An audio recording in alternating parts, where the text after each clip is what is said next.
Hey, Jules Bliss Vegan, and as always, welcome to my channel. And for those of you who are new, I know you can benefit. Happy Saturday, y'all. I hope you're having a good one. It is crazy windy here in the high desert, and I've just been busy. I'm still decluttering, which is just a cool thing to do at spring, time. And I'm happy to be doing that. I am acutely aware of the chaos regarding the coronavirus, and we had gone to Costco just to humor ourselves, and there was literally a line down the block. And they blocked the entrance off and they were letting people in. Like, you had to get your cart, go down, I don't even know how far, and wait in line to get in. And we're like, yeah, that's a no.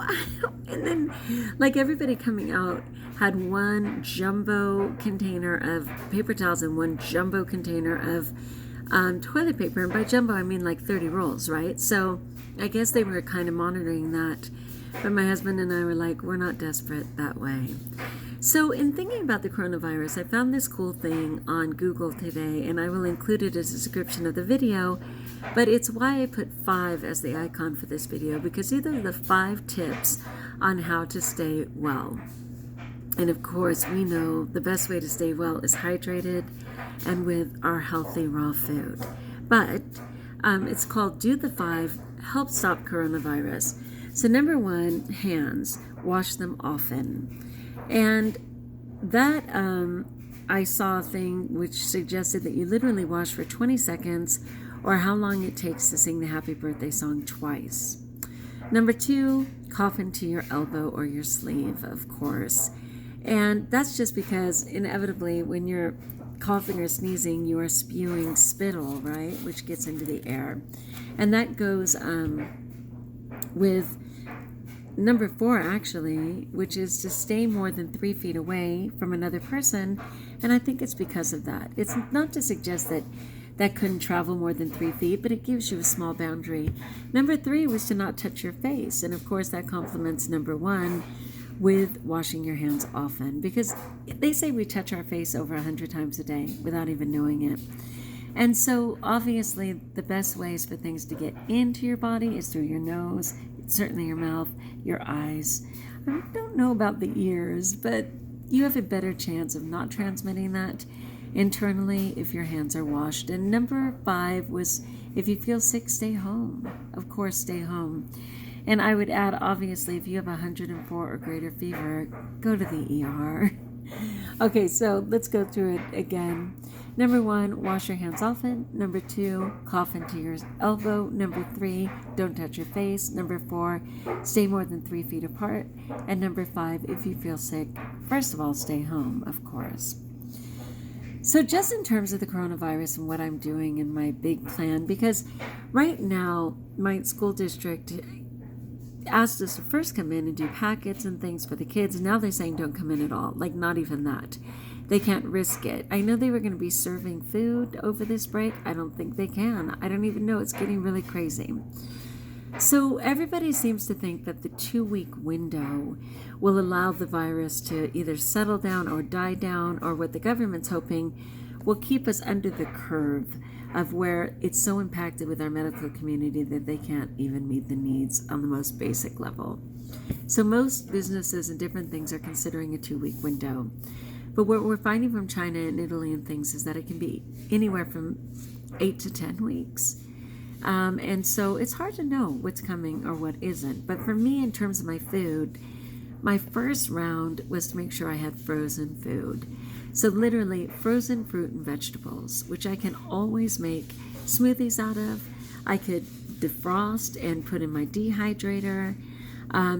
Frozen tends to be the healthiest of the food, and that allows me to stay raw.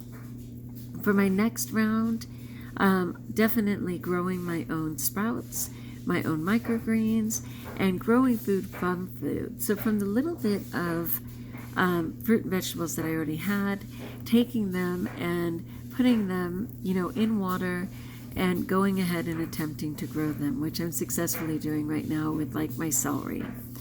So just kind of considering that. And then for me, I never said that I wouldn't have any cooked food. Like, I'm not completely against that. It's not my preference, but I could definitely take some food and mildly heat or cook it if I had to. What I will not do is dead animal or animal products. I just will not resort to that. I know God is merciful and that He has a plan.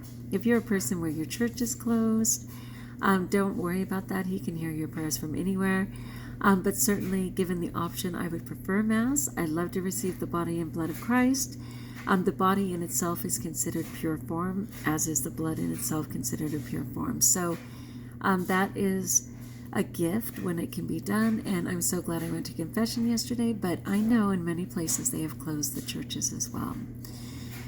So for me, a scary thing regarding the coronavirus is that it affects the lungs, and as I already feel myself trying to get my breath, and part of that is because it's super crazy windy in the high desert today, and that stirs up a lot of things. I fed the horses and I may not have washed my hands properly, or because it's hay that's kind of falling apart, I could have gotten particles in my lungs. I am severely allergic to grass of all kinds. I am allergic to dog dander. I am allergic to house dust. And these are all things that are in the air at all times. So I mostly pray for God's grace. I do have an inhaler.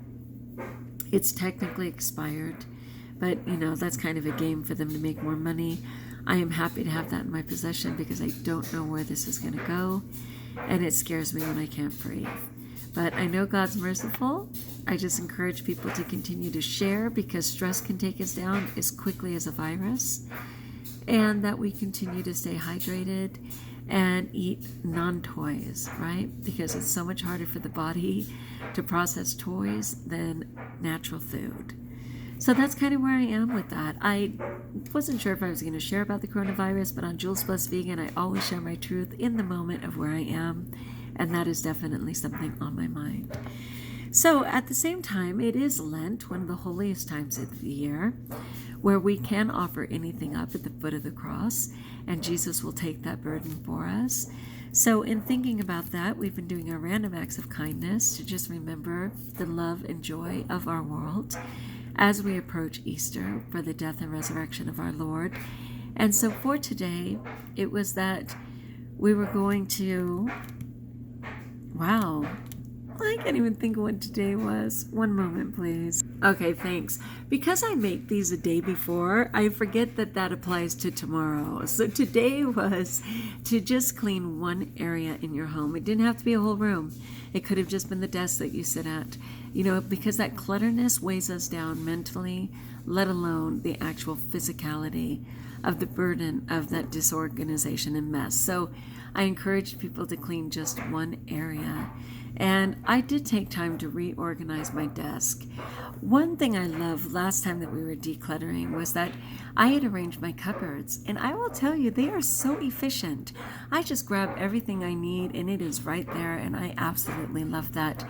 So yesterday I decluttered my drawers because I was getting really frustrated over messy socks and things that I couldn't find. And that was such a blessing too. So today was to declutter, not to overwhelm, not to do a huge project that at the end of it you'll just stuff everything back because you never finished, but just to declutter that one thing. All right, so for tomorrow, which is going to be Monday, right, is to contact an elderly person in your life. You might just be contacting them to just remind them that they're loved and how precious they are to you, but you also might be inquiring about, are they getting their needs met?